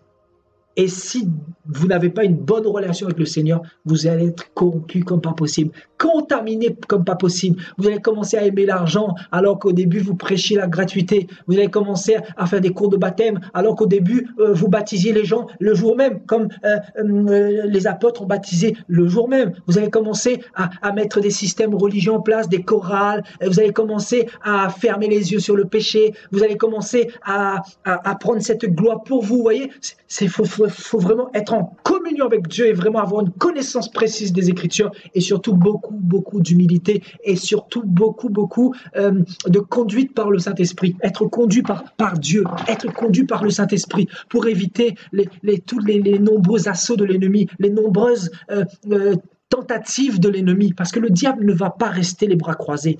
La Bible nous montre clairement que dans l'église de Galate, il était rentré. Il s'était infiltré dans le but de voler la liberté de prêcher la vérité, cette liberté de pouvoir s'exprimer, de pouvoir dire ce qui ne va pas, de pouvoir dénoncer le mal, de pouvoir dénoncer les ténèbres, frères et sœurs. Et jusqu'à ma mort, je vous dis par la grâce de Dieu, tant que Dieu me donnera le souffle de vie, tant qu'il fera battre mon cœur, je vais l'honorer avec ce message que je prêche depuis le commencement, depuis le premier jour où Dieu m'a appelé. Je prêche la sanctification, je dénonce le mal, je dénonce ce qui ne va pas et je vais continuer à le faire, frères et sœurs, parce que je ne peux pas prêcher autre chose. C'est ce que j'ai reçu. Je ne change pas de message. Je ne veux pas être quelqu'un d'autre. Je prêche ce que je reçois directement du Seigneur. Et je donne tout ce que Dieu me donne de dire. C'est tout. Après, vous avez qu'à vérifier. Et si c'est la vérité, ben, faites ce qu'il faut faire. Si ce n'est pas la vérité, sortez d'ici. Parce que c'est pas, je ne vous dis pas que c'est ce message qu'il faut suivre. C'est pas ce que je vous dis. Je vous dis que c'est la parole de Dieu qu'il faut suivre et qu'il faut faire attention parce que le diable est infiltré partout. Et aujourd'hui, je ne vous dis pas non plus qu'il ne faut pas aller dans les églises. C'est pas ça. Parce qu'il y a des personnes qui sont sincères. Mais je vous dis qu'il faut avoir une relation avec le Seigneur. Il faut être avec le Seigneur plus qu'avec les hommes, plus qu'avec les assemblées. Il faut être d'abord avec le Seigneur. Et le Seigneur va vous conduire. Le Seigneur va vous donner le discernement. Le Seigneur va vous donner la connaissance pour pouvoir vous conduire et afin que vous puissiez réussir votre vie chrétienne. Parce que en réalité, si vous marchez comme un aveugle, vous allez tomber dans le piège du diable tôt ou tard. Il faut être réveillé, il faut être régénéré. La Bible dit que la parole du Seigneur, qui est vivante et permanente, nous régénère. Elle nous régénère. Et quand on est régénéré, on est réveillé. On regarde, on scrute, on analyse, on voit ce qui est de Dieu, ce qui n'est pas de Dieu. On peut discerner le bien et le mal. Vous savez, ceux qui sont instruits sur la parole du Seigneur, comme nous le dit l'Épître aux Hébreux, sont des hommes qui sont capables de discerner entre le bien et le mal. Et c'est ce que Dieu attend de nous, frères et sœurs. Alléluia. Afin que la vérité de l'Évangile fût maintenue parmi nous, frères et sœurs, la vérité. Nous devons tout faire pour que la vérité soit maintenue dans notre vie. Ce n'est pas parce que toute une assemblée de 10 000 ou 15 000 personnes marche dans un système où il y a une librairie chrétienne et tout le monde achète des CD que vous faites la même chose. Afin que la vérité de l'Évangile soit maintenue parmi vous. Et ces personnes, beaucoup savent la vérité, mais que tu leur dis, mais pour eux, ils sont tellement attachés, ficelés avec Babylone. Ils ont succombé en réalité. Et pour se relever, c'est pas facile. Il faut beaucoup d'humilité pour reconnaître que ça va pas. Ça va pas. On peut pas dire que ça va si ça va pas. Ce soir, qu'est-ce qu'on est en train de prêcher? On est en train simplement de dire ce qui se passe dans les églises. On est en train de simplement exposer les œuvres du diable, les œuvres infructueuses des ténèbres. On ne peut pas laisser ça passer, on peut pas laisser les hommes prendre la gloire. Non, on ne peut pas laisser le système du diable prendre de l'ampleur et ne rien dire. Non, c'est parce que Christ nous a enseigné. Moi, personnellement, je n'ai pas reçu cet appel-là. Le peuple de Dieu doit se réveiller parce qu'on est dans une saison, on est dans une époque où le Seigneur est en train de revenir. Le Seigneur est en train de préparer son peuple. Donc il faut se préparer. Il faut être plus avec le Seigneur qu'avec les hommes. Il faut marcher avec Dieu, comme Noé a marché avec Dieu, comme Job a marché avec Dieu, comme Paul a marché avec Dieu. Tous les vrais hommes de Dieu, tous les serviteurs du Seigneur, tous les chrétiens, tous les disciples marchent avec Dieu. C'est avec Jésus qu'il faut marcher. C'est envers lui qu'il faut mettre sa confiance. C'est vers lui qu'il faut se tourner. C'est vers lui qu'il faut dire toutes ses requêtes, etc. C'est vers lui qu'il faut être en communion. Ce n'est pas avec l'homme, ce n'est pas avec l'assemblée. On peut être avec des frères, oui, mais je veux dire par là, c'est vers Jésus que nous devons nous tourner, frères et sœurs. C'est lui la source, c'est lui la pierre angulaire, c'est lui le fondement véritable, c'est lui le commencement et la fin, c'est lui l'alpha et l'oméga, c'est lui qui est mort pour vous. C'est lui qui est mort pour vous. Son sang a coulé pour vous. Ce n'est pas votre pasteur. Ce n'est pas moi qui est mort pour vous. Ce n'est pas, je ne sais pas, Mohamed ou Bouddha ou quiconque. C'est Jésus-Christ. Donc faites attention parce que le diable, il travaille énormément. Pourquoi? Le but, c'est vraiment de voler. Vous voyez la vérité de l'évangile que Dieu nous a donné à travers sa parole. Son but, c'est de nous éteindre. Et vous voyez, le verset 6 nous dit quelque chose de fort également. Il dit « Ceux qui sont les plus considérés, quels qu'ils aient été autrefois avant moi, cela ne m'importe pas. » Il dit « Dieu, ouais, Paul n'était pas dans les sentiments. Paul n'était pas dans les sentiments. C'est ça qui a fait, je vous dis, regardez, il dit hein, ceux qui sont les plus considérés. Il parle de qui? Il parle de Jean, il parle de Pierre, et il parle également de Jacques, voilà. Et il dira, ils sont considérés comme des colonnes dans l'Église de Dieu, parce qu'ils ont été avant lui. Donc, ils ont une certaine expérience, etc. Et il dira, hein, ceux qui sont les plus considérés, quoi qu'ils aient été avant moi, cela ne m'importe pas. En gros, il dit clairement qu'il s'en fiche. C'est pas ça qui est le plus important, parce que en réalité, Dieu ne fait point exception de personne. Dieu ne fait pas de favoritisme. Amen. Donc, aucun favoritisme devant le Seigneur.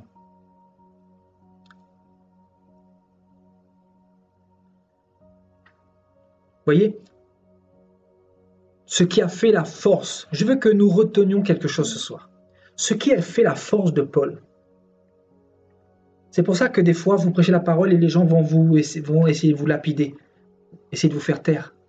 Mes frères et sœurs, ou on est avec le Seigneur, ou on ne l'est pas du tout. Et pour prendre position pour Jésus, je vous assure, si vous n'avez pas une connaissance suffisamment correcte du Seigneur, vous ne pouvez pas prendre position pour le Seigneur. Vous savez, tous ceux qui succombent en réalité, je vais vous dire une vérité. Ceux qui succombent en réalité, ce sont ceux qui n'ont pas de relation avec le Seigneur. Ce sont ceux qui ne méditent pas la parole. Ce sont ceux qui ne passent pas assez de temps, suffisamment de temps pour lire la parole de Dieu. Ce sont des personnes qui n'ont pas suffisamment de connaissances. C'est pour ça qu'ils craquent.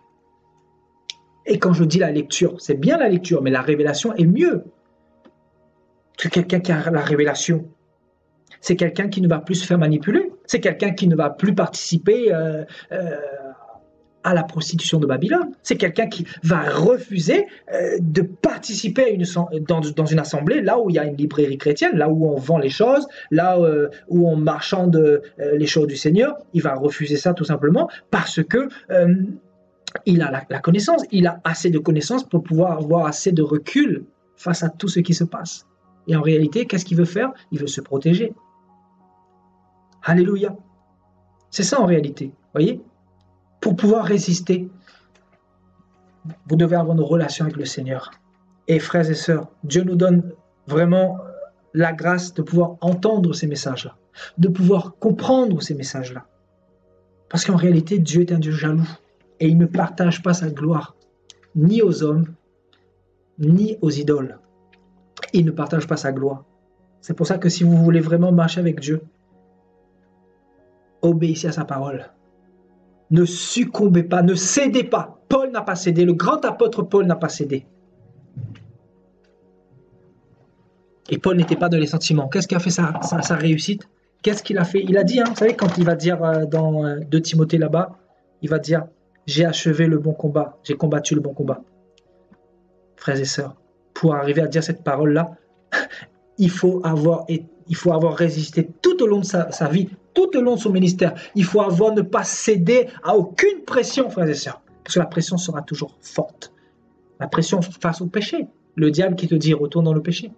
Le diable qui te dit fais ci, fais ça. Le diable qui essaie de te tenter. Le diable qui te dit voilà, viens dans l'assemblée là pour essayer de te corrompre. Le diable qui essaie de s'infiltrer de toutes les manières. Et si toi tu ne résistes pas, tu ne pourras pas aller jusqu'au bout. C'est pour ça que Paul pourra dire à nombreuses reprises, notamment il dira à Timothée, tous ceux qui sont en Asie m'ont abandonné.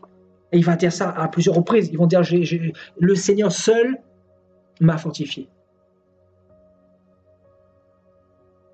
C'est fort ce qu'il dira. Tous m'ont abandonné, en réalité. Parce que Paul avait quelque chose en lui qui était la résistance. Et il s'avère que beaucoup autour de lui n'étaient pas dans cette résistance-là. Il dira, Démas m'a abandonné pour le siècle présent. Démas a craqué, Démas a marché avec Paul. Comment vous pouvez comprendre ça? Démas avait le feu. Démas avait reçu aussi l'appel. Mais Démas a craqué, Démas a succombé, Démas n'a pas résisté face à Babylone. Il est tombé. Et Paul dira, Démas, écoutez-moi bien, Démas m'a abandonné pour le siècle présent, c'est-à-dire pour le monde, pour Babylone. Et nous, qui sommes-nous? Vous pensez qu'on est mieux que Démas si nous ne prenons pas les armes? Et une des armes que Dieu veut que nous ayons, c'est la résistance. La résistance, frères et sœurs. C'est pas facile, les temps sont très difficiles. Le mal va prendre encore de plus en plus de place, je vous dis la vérité. La prophétie biblique s'accomplit devant nous, l'apostasie est là et va encore grandir.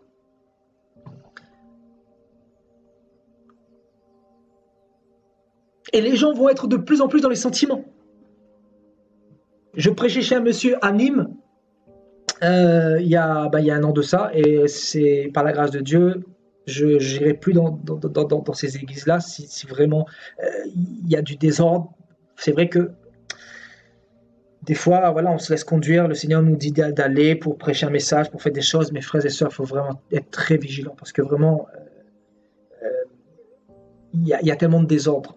Et ce monsieur à Nîmes, il m'avait invité dans son assemblée, et voilà, il avait fait un séminaire sur notamment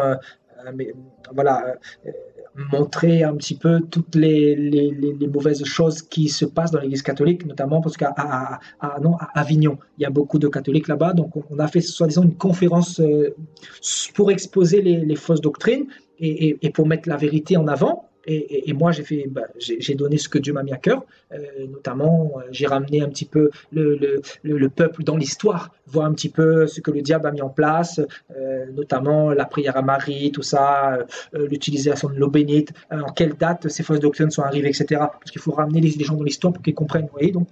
Et lui, il avait invité quelqu'un, quelqu'un qui venait des États-Unis, mais qui a cassé le programme, qui avait un message qui portait à l'encontre. Et donc, ce monsieur qui m'a invité, il me disait que voilà, il était irrité, parce qu'en gros, il a prêché un message qui allait à l'encontre du nôtre, enfin, qui allait à l'encontre de la parole de Dieu. Parce que lui, c'est la théologie et tout ça. Donc, je vous laisse un petit peu imaginer. Et j'avais filmé ça. Et franchement, j'étais choqué. Je me suis dit, mais comment les gens peuvent inviter des gens comme ça dans leur assemblée alors que ces personnes-là sont dans Babylone, quoi.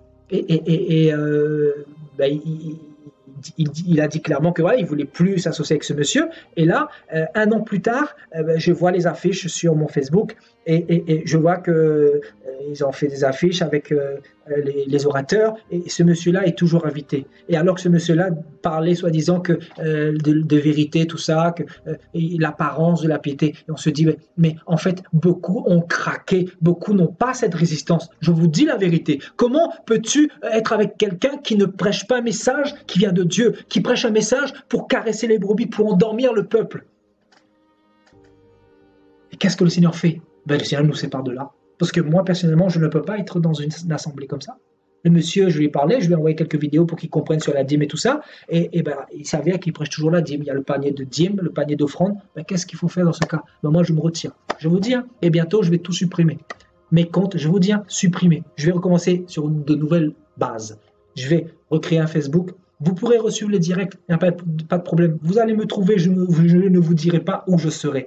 Je vais créer un Facebook avec mon nom, prénom, bien sûr, Sébastien Paillet, et vous me retrouverez. Si vous voulez vous abonner pour écouter les messages, vous pouvez le faire, c'est pas un problème, parce que j'aime aussi mes frères et sœurs en Christ. Je sais qu'il y a des personnes qui suivent ce message depuis que je prêche la parole, et que vous êtes des amoureux de la parole, et voilà, nous sommes en communion ensemble quand nous sommes comme ça ici les mercredis et les samedis. Donc c'est avec beaucoup de joie que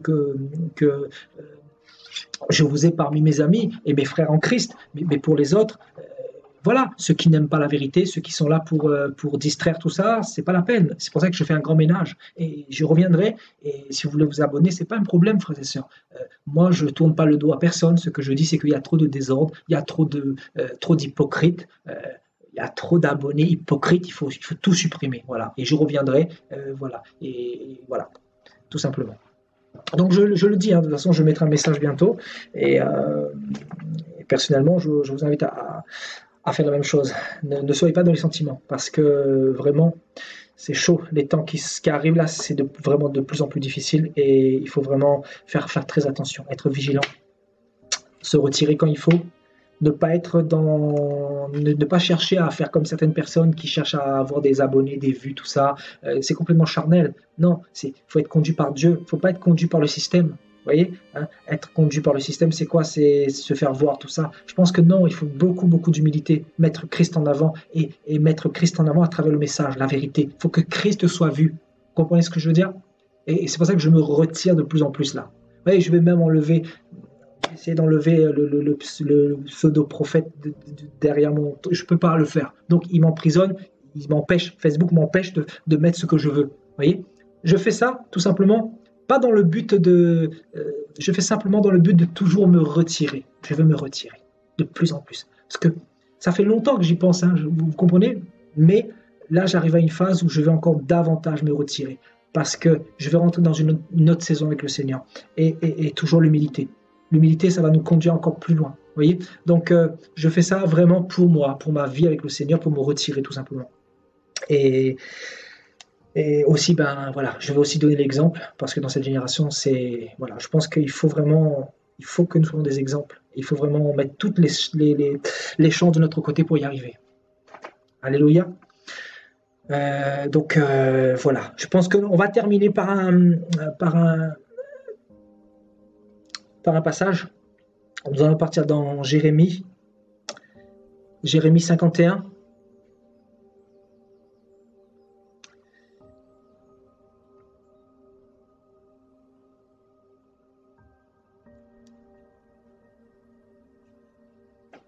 Vous voyez, avant d'aller là-bas, hein, je descends un petit peu encore dans Galates 2 au verset 11. Ouais, mais Paul dit, mais lorsque Céphas vint à Antioche, je lui résistai en face. Vous voyez? Parce qu'il était répréhensible. Vous voyez, la résistance, ça fait partie de la vie chrétienne.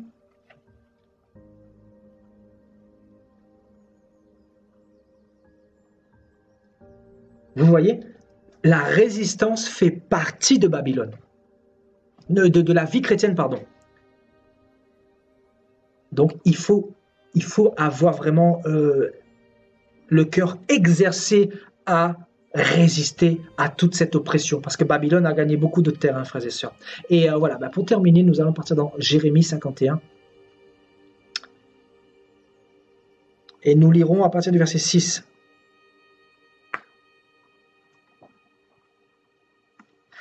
Fuyez de Babylone et que chacun sauve sa vie, de peur que vous ne périssiez dans sa ruine. Car c'est un temps de vengeance pour l'Éternel. Il va lui rendre selon ses œuvres. Vous voyez, le Seigneur dit de fuir de Babylone. Et que chacun sauve sa vie. Vous voyez, c'est une question de vie éternelle, d'éternité. Ce n'est pas moi qui le dis, c'est Jésus qui le dit. Babylone, c'est tout ça, c'est toutes ces églises de prostitution, le commerce, la gloire des hommes, l'homme en avant, archibishop, bishop des nations, prophète, grand prophète, révérend. On aura tout entendu de Babylone. Mon Seigneur, mon Seigneur. C'est grave, grave. De peur que vous ne périssiez dans sa ruine. De peur que vous ne périssiez dans sa ruine. Dieu ne veut pas que nous périssions avec Babylone, frères et sœurs, car c'est un temps de vengeance pour l'Éternel. Il va lui rendre selon ses œuvres. Dieu va se venger sur Babylone bientôt. C'est écrit. La parole est devant nous. Dieu va se venger. Donc il ne faut pas se trouver dans Babylone. C'est pour ça que Dieu veut que nous sortions de Babylone. Parce qu'il va se venger bientôt. Parce qu'on s'est trop moqué de lui. On a trop blasphémé son nom. Voilà pourquoi Dieu va frapper Babylone bientôt. Et ça va arriver. Je vous dis, hein, ne voyez pas les choses où tout est beau, tout est gentil. Oui, c'est vrai que les gens chantent, les gens sont bien habillés dans les assemblées. Pour l'instant, tout va bien. Mais quand le temps de Dieu va arriver, vous allez voir, Dieu va frapper tout ça. Dieu va saccager tout ça. Dieu avait frappé Babylone il y a 2000 ans. Je ne sais pas si vous vous souvenez dans Jean chapitre 2. Dieu avait frappé Babylone. Vous savez comment? Par le fouet. Quand il est rentré dans le temple, il a frappé Babylone. Il a chicoté Babylone. Et oui, Dieu a frappé Babylone. Mais c'était une manière de dire que, attention, on ne se moque pas de Dieu. Alléluia. Car c'est un temps de vengeance.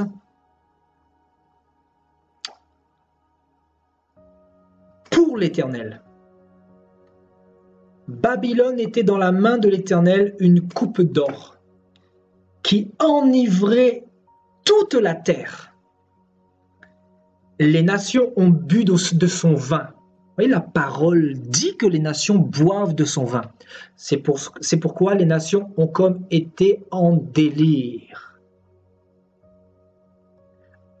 Vous voyez, on nous dit que le vin de Babylone enivre toute la terre, c'est-à-dire même les églises. Toute la terre, c'est également les églises. Parce que les églises font partie de la terre, les églises charnelles, là. C'est pourquoi les nations ont été comme en délire. Ça délire. Délire, le délire. C'est vrai, c'est ça, c'est exactement ça, c'est le délire dans les assemblées. C'est ça. Enveloppe prophétique pour l'entreprise, enveloppe pour le travail, enveloppe pour tomber enceinte, argent pour acheter les pins du pape. Enfin, on voit des choses, on se dit,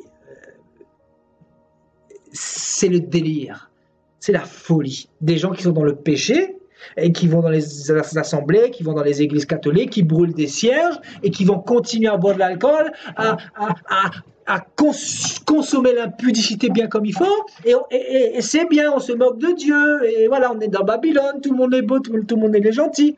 Mais attention, ça va prendre fin. Je vous dis, ça va prendre fin. On ne se moque pas de Dieu indéfiniment. On ne prend pas le nom de Dieu en vain. On ne prononce pas son nom en vain. À travers sa vie, à travers son langage, à travers ses mots. Il faut faire attention, frères et sœurs. On ne se moque pas de Dieu. Alléluia. Donc, les nations sont en délire. Et c'est pas facile pour résister. C'est pas facile. Parce qu'en face, il y a une opposition énorme. Quand tu mets un coup de pied dans le nid de serpent, là, je vous dis, les têtes de serpent se lèvent comme ça pour essayer d'attaquer. Parce qu'il ne faut rien dire. C'est exactement ça. Allez voir un petit peu mes publications quand je mets des choses un petit peu qui peuvent choquer des fois, des vérités. Les gens sont... En gros, des fois, je m'abstiens. Hier, j'ai mis un message, je me suis abstenu. Parce que je me suis dit, des fois, il vaut mieux être sage, la sagesse de Dieu. Alléluia. Voilà. Donc, soudain, Babylone tombe. Elle est brisée. Gémissez sur elle.